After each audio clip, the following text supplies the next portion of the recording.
So again, I'm Ushma Neal with the Journal of Clinical Investigation. Happy to be here for another in our series of conversations with giants in medicine. I'm delighted to be joined today by Dr. Stuart Orkin from the Dana-Farber Cancer Institute, Boston Children's Hospital, and Harvard Stem Cell Institute. Orkin's research has spanned the length and breadth of hematology. Among his many foundational discoveries, he identified the genetic mutations responsible for thalassemia and chronic granulomatous disease. He later identified GATA1, the master transcriptional regulator of blood cell development. Orkin's work has challenged long-held dogmas and led to many therapeutic avenues for hematological disorders. So I'm delighted that you've joined us today. Thank you. Can you start by telling me a little bit about your parents and where you grew up? Well, I grew up in New York City. When I was born, my parents lived on the west side near the Natural History Museum, so I used to go bike riding there. And then we moved out to the suburbs, and my parents, being largely New Yorkers who didn't like the sort of suburban life, moved back to the east side. And I lived there until I went off to college. All right. Were you a studious child, athletic, mischievous? I think I was studious, mischievous too, and into baseball. So really I was into sort of math and the New York Yankees. And being a Yankee fan in Boston has its pluses and minuses, but most recently minuses. Now, your father was a urologist, correct? My father was a urologist who practiced in New York City, and he had I guess what's unusual these days, he had a solo practice in Manhattan, and he was really sort of the quintessential doctor. Many of the patients became friends and family, and in fact, many of the people I remember growing up who were friends of the family were former patients. So it was a very unusual sort of career for him, I think. Now, did your father's medical career impact you at all in terms of your interest in science? Perhaps my interest in science. I'm not sure I was that interested in medicine. I didn't see myself doing what he did. And when I was in high school, I had a chemistry teacher who had just actually graduated from MIT, and he was pretty enthusiastic and encouraging, and I saw that as a potential path. And when I went to MIT, I thought I was probably going to do physics or something of that sort. And then I realized when I got there, of the like 800 students in the class, probably 600 of them were better in physics than I was, because that's the nature of the place. So I quickly looked around for other things. And the other thing was pre-med? It was really, well, it wasn't really pre-med at the time. Now MIT is probably a quarter of MIT students or more do biology and plan either graduate school or medical school. When I went, the majors in biology were maybe a dozen out of the entire class. So we were sort of the outcast. And during the second year, I took what was called introductory biology, which was actually taught by Salvador Luria, who was a Nobel Prize winner and had set up the Cancer Center at MIT. And that was sort of molecular biology in that era. And he was really great with the students, and and I said, oh, this is something I ought to be doing. It wasn't standard biology. I never did anything with plants and those kinds of things. So when did you pivot towards medical school? So when I was ready to graduate, I was trying to figure out sort of which direction, and I sort of wanted to combine science and medicine. And at the time, again, there were relatively few programs that were formally established to do that. The current MD, PhD programs were only at a couple of schools at that time. And when I looked around and applied, I decided, well, I do medicine, applied to Harvard, and they said you could only get one degree. they said actually Kornberg had a PhD, had an MD.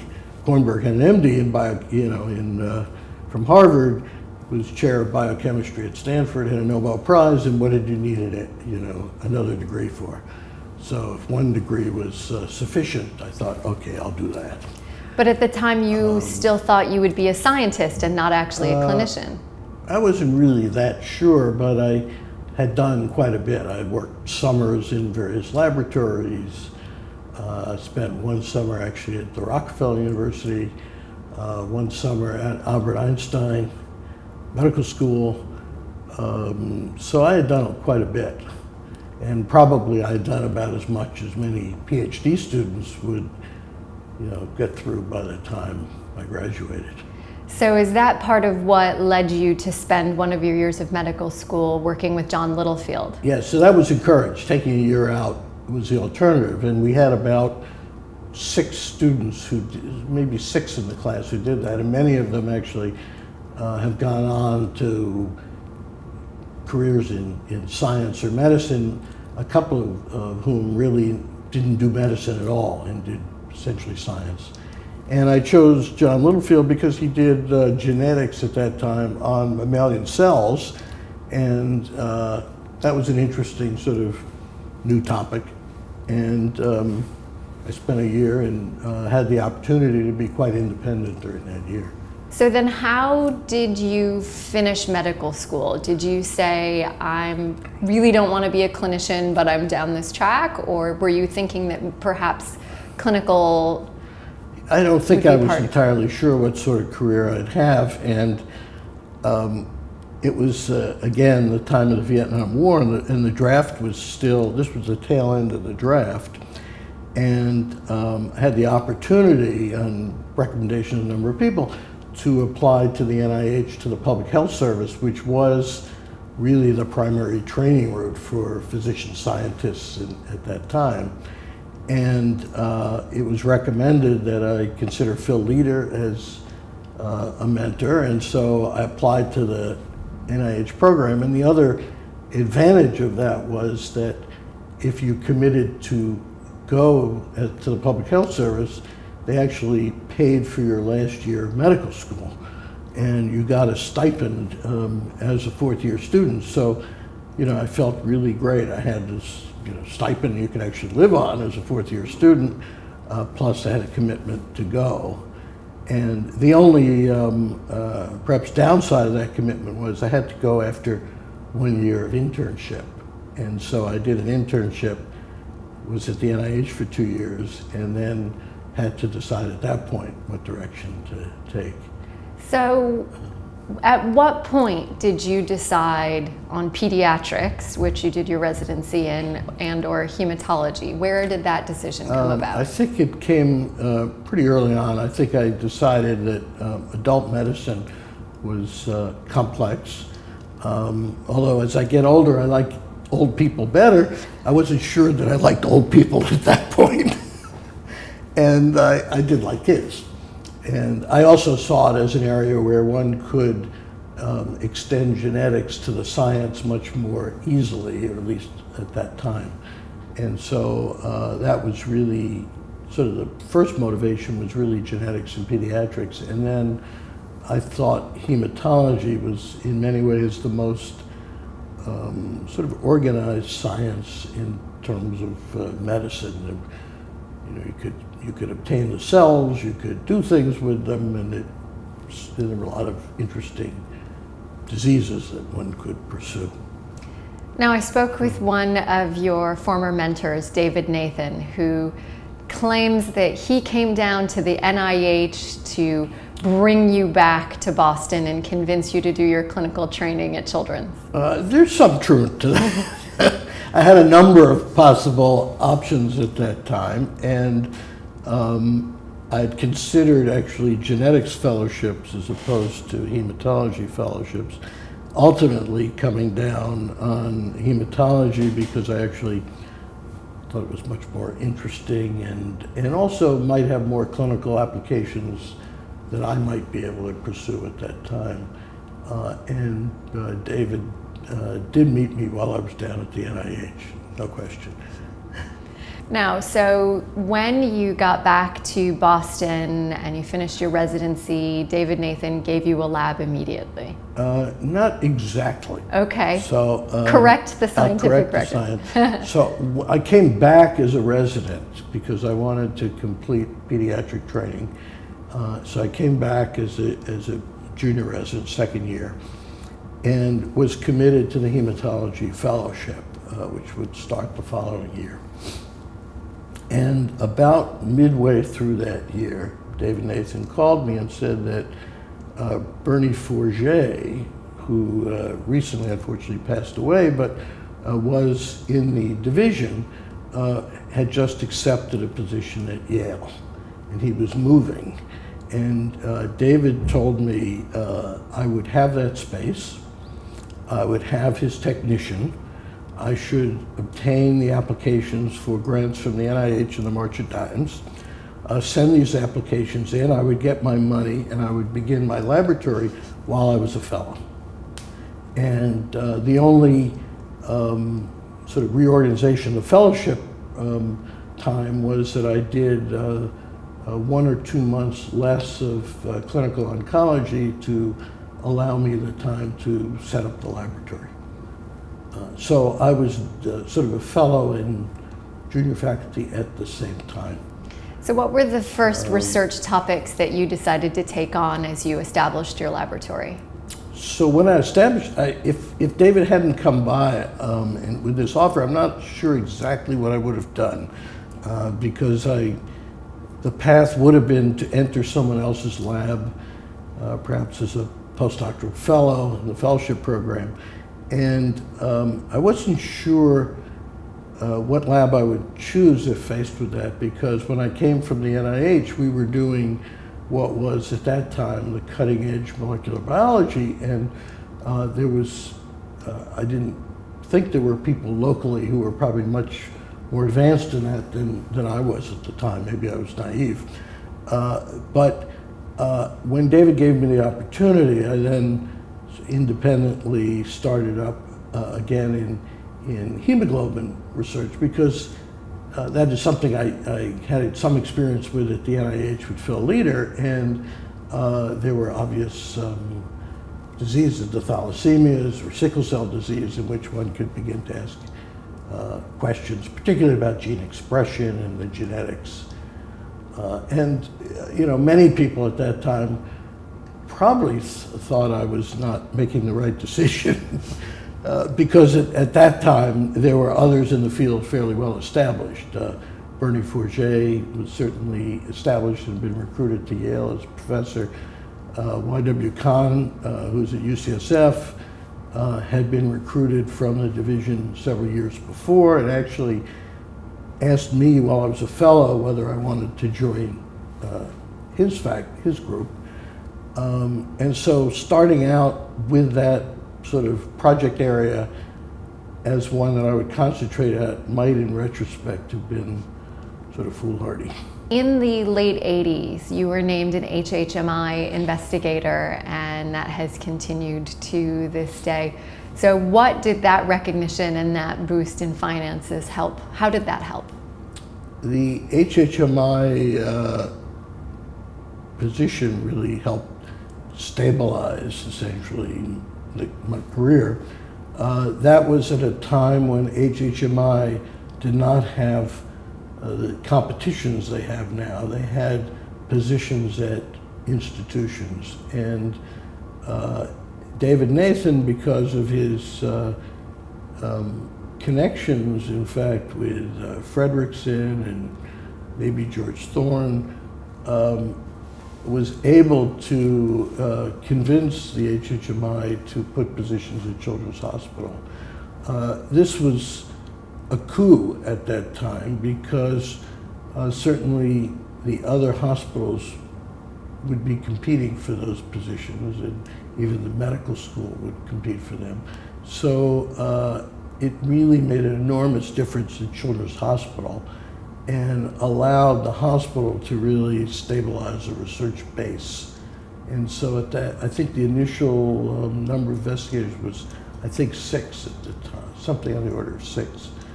And that was really important because I think if it weren't for that, it's likely that I would have been recruited away with some resources elsewhere.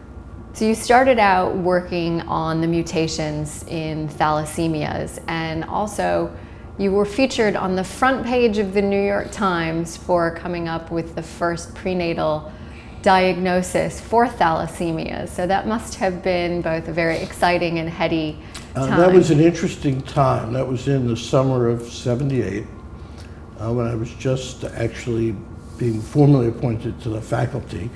And we had a family that was referred at the time to Dr. Nathan that had a sort of an unusual form of thalassemia where we knew there was a deletion in the genes. And the family wanted prenatal diagnosis. They were from Ankara, Turkey. And David at the time with Blanche Alter were doing blood diagnosis where one obtains fetal blood, and they were looking at the globin chains. And that's very dangerous. And that was risky, but there's a very good obstetrician who worked with him, and they were referred for that, and this was an opportunity to get amniotic fluid cells and look at DNA and try to diagnose essentially with a southern blot.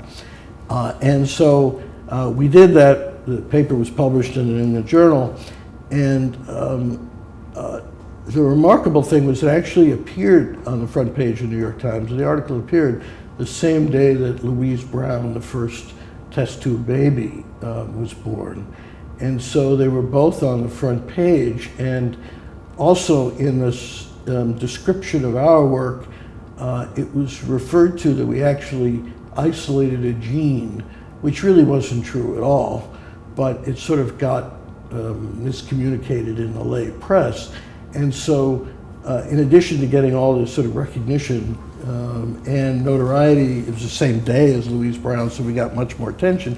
I actually got attacked in several news articles, including the Washington Post, and where molecular biologists, more senior scientists, accused us of grandstanding, claiming that we had isolated a gene and all this. And it was sort of an awakening to some of the dangers, actually, of what can happen when you get your work described in the press.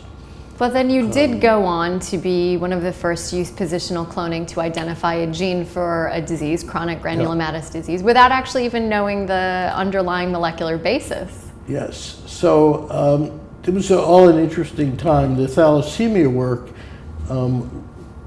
wouldn't have gone as well if it weren't for a partnership actually at the time with Haig Kazazian at Johns Hopkins. And Haig was a geneticist who I knew from meetings, actually had a very well annotated really cohort of patients, probably much better, certainly much better than we had.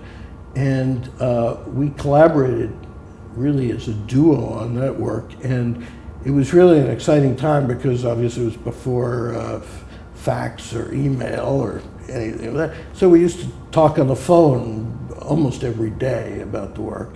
And when we had sort of finished categorizing really all the mutations in thalassemia, I was maybe looking around for other disorders that genetics could be applied to. And it was really at that time that we began to think about chronic granulomatous disease. There were a number of reasons for that. One is that 2 floors down below in our building, the Enders Research Building, Luke Kunkel and actually his graduate student, Tony Monaco, who's now actually the president of Tufts University, he was working on the muscular dystrophy locus.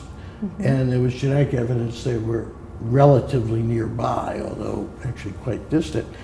And we had a chance to collaborate with them. And at the same time, just about the same time, Bob Boehner, who had been a former trainee in the hematology program, came on sabbatical for a year. He didn't know molecular biology, but he wanted to to do some aspects. So he worked actually on linkage analysis and sort of further locating the presumptive gene, and then we went on and with help from both Lou and Tony and a lot of luck actually cloned the gene, and that was obviously a very exciting time. Yeah. So this was then followed by other spectacular scientific discoveries like GATA1 that specifies blood cell development, and more recently you'd been working on BCL11A, which governs the shift between fetal and adult hemoglobin.